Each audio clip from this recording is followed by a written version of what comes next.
नमस्कार, मैं हूं आरजू अंसारी और आप देख रहे हैं राष्ट्रीय जगत विजन न्यूज। छत्तीसगढ़ में स्वास्थ्य मिशन से जुड़ी हुई मितानिनों ने अपनी मांगों को लेकर आज धरना प्रदर्शन शुरू कर दिया है।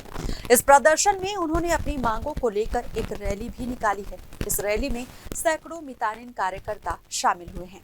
वहीं इस मामले में स्वास्थ्य मंत्री श्याम बिहारी जायसवाल ने बीते दिन पत्रकारों से चर्चा के दौरान राष्ट्रीय स्वास्थ्य मिशन कर्मियों की हड़ताल को लेकर कहा था कि हर व्यक्ति को अपनी बात कहने और प्रदर्शन करने का संवैधानिक अधिकार है, लेकिन साथ ही उन्होंने स्वास्थ्य मिशन से जुड़ी हुई मितानिनों से निवेदन करते हुए कहा था कि अभी वे हड़ताल पर ना जाए, इसके बावजूद आंदोलन किया जा रहा है। राजधानी रायपुर के नवा रायपुर स्थित तूता धरना स्थल में अपनी मांगों को लेकर बैठे मितानिनों ने बताया कि किसी गर्भवती महिला की पूरी 9 माह सेवा करने के बाद जब उसकी डिलीवरी शासकीय अस्पताल में की जाती है और उसके बच्चे को 8वें महीने का बूस्टर डोज लग जाता है, तब जाकर शासन हमारे खाते में 600 रुपए देती है।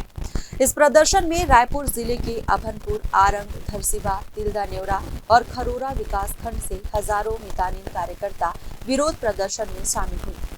वहीं उन्होंने बताया कि विष्णु देव साय सरकार ने हमारे मानदेय में 50% वृद्धि का आश्वासन दिया था। साथ ही प्रदर्शनकारियों ने NHM में शामिल और संविलियन पदस्थापना की मांग भी की थी। फिलहाल इस खबर में बस इतना ही। देश प्रदेश की खबरों से अपडेटेड रहने के लिए हमारे चैनल को सब्सक्राइब करें और नए खबरों के नोटिफिकेशन के लिए बेल आइकॉन जरूर दबाएं। नमस्कार।